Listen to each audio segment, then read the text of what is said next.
Hello students, today in this video we are going to study something more about motion. In our earlier video we discussed about what is motion, what is rest and how the motion and rest are relative terms, as well as we discussed about the reference point. Reference point, it's a very important. So let's take a recap of that. So what is the reference point? Reference point is the point, the static point or the stationary point through which we can measure that object is moving or not. Object is changes its position or not. So let's take one example. If there is a house there is a house and a car is parked here. Car is parked here. So what we can say that here that this is the house. The house, we will take the house as a reference point. We take the house as a reference point, and when car is not moving, then we can say that car is at rest with respect to house. With respect to house. So car is at rest. Next one, that if car starts to move or car get moved, so what we can say that the car is in motion with respect to house. So here we will take we took a house as a reference point and we judge that car is moving or not. The car is changing its position or is at rest. So we can take a stationary point to measure the motion. Now, next one topic, that is type of motion. So basically three types of motion here we discussed, that is translation motion, rotational motion and vibrational motion. So first, translation motion, the motion along with the straight line. The motion along with the straight line. It means motion of an object which is moving straight path, which is following the straight path, that is called translation motion. And the example of this translation motion is motion of car, buses, lift. These are the motion in which the object is moving at the straight line or up and down or the right to left. So it moving straight, following the straight path. Second one is the rotational motion. So rotational motion is the type of motion in which object follows the curved path. We can also say this rotational motion as a circular motion. Here the object moves in the object moves in the curved path or the circular path. Like the clock in your house, everyone having the clock in their house, and you will find that the arm of the clock is moving in the circular path. Earth's rotation, we know that earth also rotate in their own axis, as well as they rotate around the sun also. So for the earth and solar system, like other planets, also follow the curved path, that they move around following the curved path or circular path.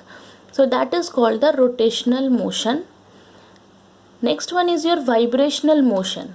So vibrational motion is the motion like to and fro motion. So here the motion is about to the fixed point. So it is a type of motion where the particle moves to and fro. This to and fro means they will go forward and then they will come backward. So that is the to and fro motion. The best example to explain the vibrational motion, that is your pendulum. So here the pendulum, you are able to see that this pendulum ball A moves to B, and from B to A through one, that is 0, O point. we can say it O point. So here the object is moving forward and then get backward, forward then get backward, forward then get backward. So this type of motion is known as vibrational motion. So there are different types. We understood that translation motion, rotational motion and vibrational motion. Next topic, that is scalar and vector quantity. It's a very important to understand that what is this, the quantity, because it is going to help in our next topic. So scalar and vector quantity. Basically, before understanding the scalar quantity and the vector quantity, basically in the physics we divide the quantities like your distance, displacement, speed, velocity, acceleration, or these entities are divided into scalar and vector quantity. So let's see what is the scalar and vector quantity. Before understanding the scalar and vector quantity, we have to understand what is the meaning of magnitude and direction, because this scalar quantity and vector quantity, when we categorize them, they are basically depends upon magnitude and direction. So let's see what is, first we will see what is magnitude. So magnitude is the numerical value of the quantity. Numerical value, it's a numerical size, just a numerical value. If I am telling that I have 12 pencils, I have 12 pencils, or I have 12 pen with me, so this 12 is known as the magnitude. The numerical value that I have, that is the magnitude. The quantity, the size what I have, that is called magnitude. If I will tell that I purchase 5 kg of potatoes, then this 5 kg, this 5 is the magnitude, the numerical value, the numerical size, that is called magnitude, that I purchase, that is the 5 kg and 12 pen. This 12 and 5 is the magnitude. Now direction, you already know that in the east, west, north, south direction we have. So basically the direction is that if where the position where any object is moving, east direction, west direction, north and south. So on the basis of this, the quantities are divided into scalar quantity and vector quantity. So scalar quantities are those quantities which have only magnitude. They have only magnitude. And vector quantities are the quantities which have both magnitude as well as direction.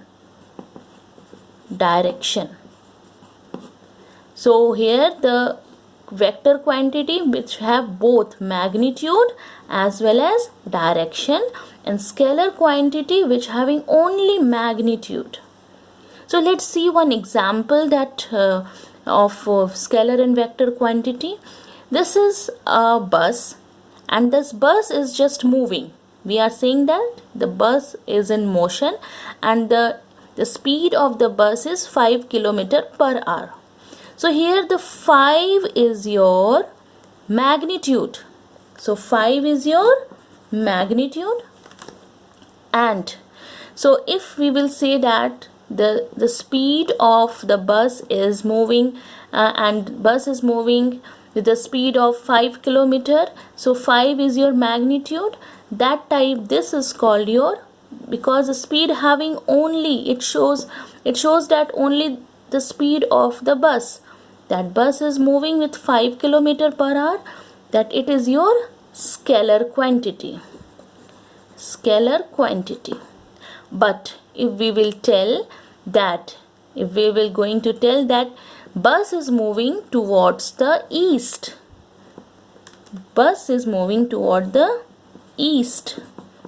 the direction what we are showing, that the bus is moving towards the east. So east direction. So here what we are going to specify? The direction also. So when we specify that there will be magnitude as well as direction, then we can say that bus is moving with 5 km/h towards the east. Then that is called vector quantity, and then this is called the velocity. So we understood that here the bus with 5 km/h, this showing only the scale, showing the magnitude, no direction, which direction the bus is moving, it doesn't show anything. But when we say that bus is moving with 5 km/h towards the east direction, then it becomes the vector quantity, and that is called the velocity. So here we understood that what is the basic difference of scalar quantity and vector quantity. So scalar quantity, which shows only the magnitude,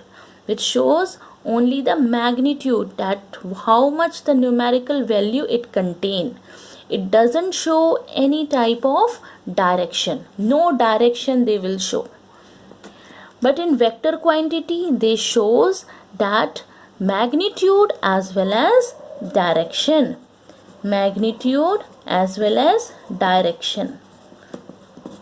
Direction. It shows that the something is moving with how much the magnitude is it have, as well as which direction it is moving. So there is some example of scalar and vector quantity. Like in the scalar quantity, distance, time, mass, area, pressure, work, etc. you will consider as a scalar quantity. Displacement, velocity, force, acceleration, they all are vector quantity. And the vector quantity, basically the symbol is like this. It shows their magnitudes as well as direction. So this is all about the scalar quantity and vector quantity.